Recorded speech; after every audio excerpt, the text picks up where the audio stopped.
Bismillahirrahmanirrahim. Assalamualaikum warahmatullahi wabarakatuh. Halo teman-teman, pasti ada yang belum kenal saya kan?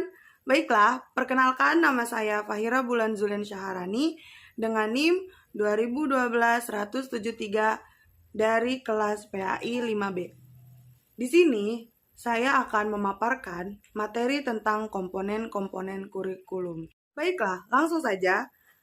Apa sajakah komponen-komponen kurikulum itu? Mari kita bahas.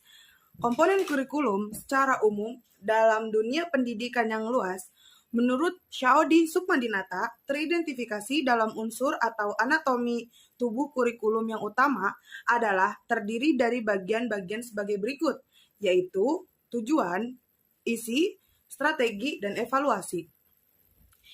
Yang mana keempatnya berkaitan erat satu sama lain. Nah, yang pertama, komponen tujuan. Apa itu komponen tujuan? Komponen tujuan berhubungan dengan arah atau hasil yang diharapkan, sehingga segala proses pembelajaran difokuskan untuk mencapai tujuan tersebut. Tujuan kurikulum mengacu ke arah pencapaian tujuan pendidikan nasional. Tujuan tersebut ditetapkan dalam Undang-Undang Nomor 2 Tahun 1989 tentang Sistem Pendidikan Nasional.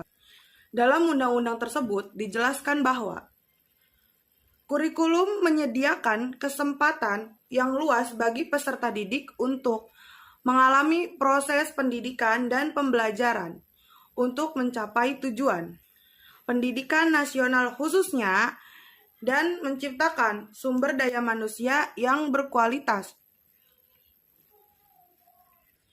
Adapun tujuan pendidikan dan pembelajaran dapat kita lihat sebagai berikut. Yang pertama, tujuan pendidikan nasional. Tujuan pendidikan nasional merupakan tujuan pendidikan umum jangka panjang. Tujuan ideal pendidikan bangsa Indonesia.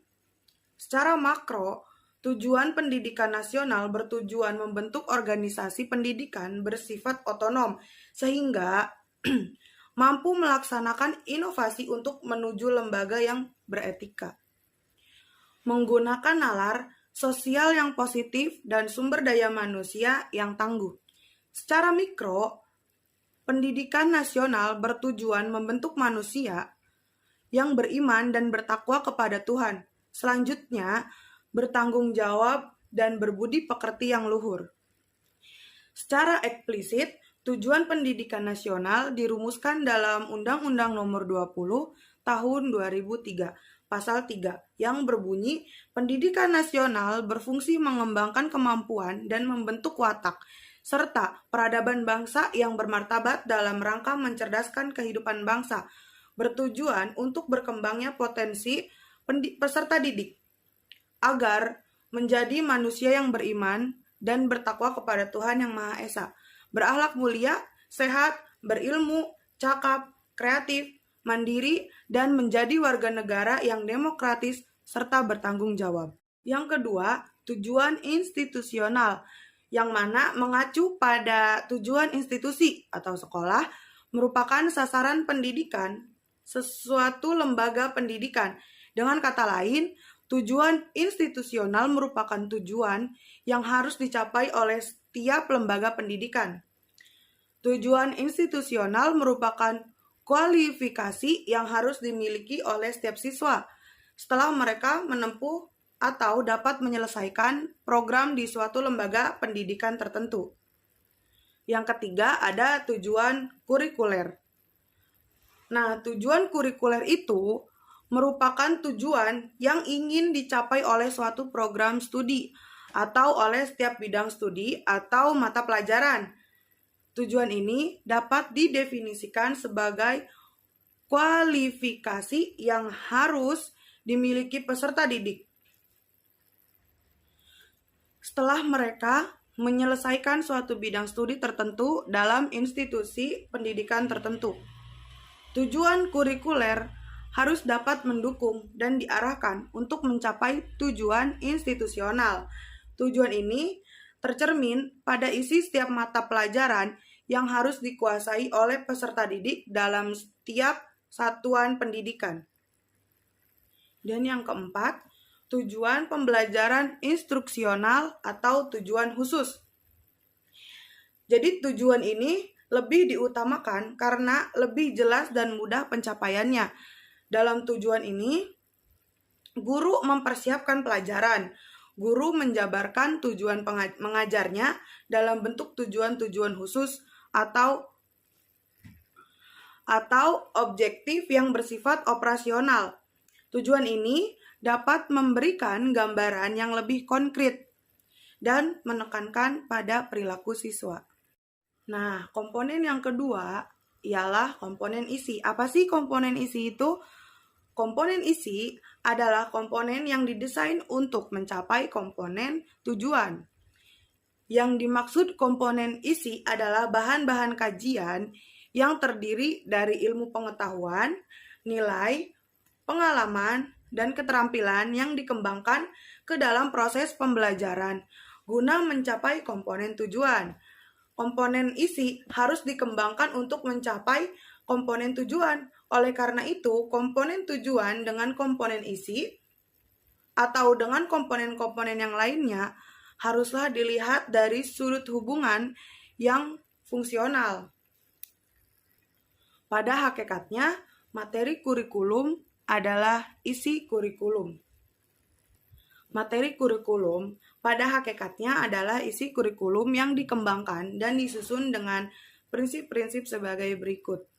Poin pertama, materi kurikulum berupa bahan pelajaran terdiri dari bahan kajian atau topik-topik pelajaran yang dapat dikaji oleh siswa dalam proses pembelajaran. Yang kedua, mengacu pada pencapaian tujuan setiap satuan pelajaran. Yang ketiga, materi atau aktivitas yang dilakukan seluruhnya diarahkan untuk mencapai tujuan yang hendak dicapai dalam lingkup yang lebih luas, yaitu untuk mencapai tujuan pendidikan nasional. Nah, pada hakikatnya, isi atau materi kurikulum adalah semua kegiatan dan pengalaman yang dikembangkan dan disusun untuk mencapai tujuan pendidikan. Secara umum, isi kurikulum itu dapat dikelompokkan menjadi 3. Yang pertama, logika, yaitu di mana pengetahuan tentang benar salah berdasarkan prosedur keilmuan. Yang kedua, etika, yaitu di mana pengetahuan tentang baik, buruk nilai, dan moral. Yang terakhir, estetika, pengetahuan tentang indah, jelek, yang ada nilai seninya.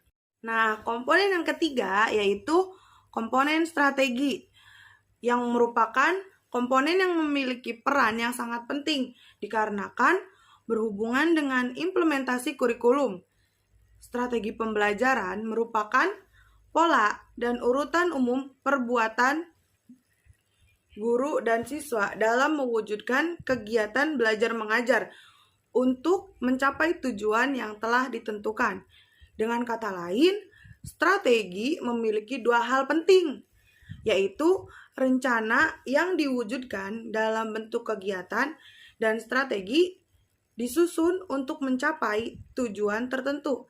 Sedangkan metode adalah strategi menuju pada pendekatan, metode, serta peralatan mengajar yang digunakan dalam pengajaran.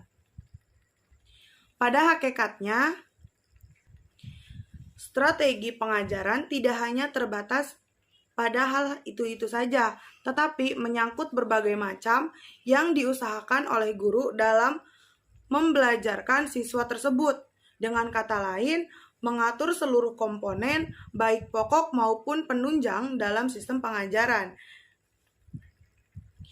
Subandijah memasukkan komponen evaluasi ke dalam komponen strategi.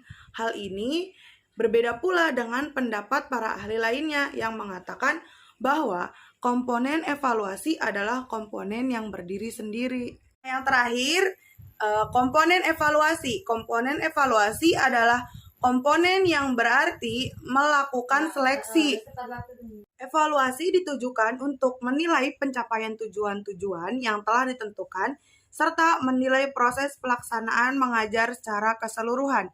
Setiap kegiatan akan memberikan umpan balik, demikian juga dalam pencapaian tujuan-tujuan belajar dan proses pelaksanaan mengajar. Umpan balik tersebut digunakan untuk mengadakan berbagai usaha penyempurnaan, baik penentuan dan perumusan tujuan mengajar, penentuan sekuens, bahan ajar, strategi, dan media mengajar. Dalam pengertian terbatas, evaluasi kurikulum dimaksudkan untuk memeriksa tingkat ketercapaian tujuan-tujuan pendidikan yang ingin mewujudkan melalui kurikulum yang bersangkutan. Wright mengungkapkan bahwa curriculum evaluation may be defined as the estimation of growth and progress of student toward objective or values of the curriculum. Dalam arti yang lebih luas, evaluasi kurikulum dimaksudkan untuk memperbaiki substansi kurikulum, prosedur implementasi, metode instruksional, serta pengaruhnya pada belajar dan perilaku peserta didik. Nah, jadi kesimpulannya, komponen-komponen kurikulum meliputi tujuan kurikulum, komponen isi, komponen strategi pelaksanaan, dan komponen evaluasi. Nah, tujuan komponen kurikulum meliputi tujuan nasional, institusional, kurikuler, dan instruksional. Komponen isi meliputi ilmu pengetahuan, nilai, pengalaman, dan keterampilan yang dikembangkan ke dalam proses pembelajaran guna mencapai komponen-komponen tujuan. Komponen strategi pembelajaran merupakan pola dan urutan umum perbuatan guru dan siswa dalam mewujudkan kegiatan belajar mengajar untuk mencapai tujuan yang telah ditentukan. Evaluasi ditujukan untuk menilai pencapaian tujuan-tujuan yang telah ditentukan serta menilai proses pelaksanaan mengajar secara keseluruhan. Evaluasi terbagi dua, yaitu evaluasi hasil belajar mengajar dan evaluasi pelaksanaan mengajar. Sekian materi yang dapat saya sampaikan, kurang dan lebihnya saya mohon maaf. Wallahul muwaffiq ila aqwamit thoriq. Wassalamualaikum warahmatullahi wabarakatuh. See you.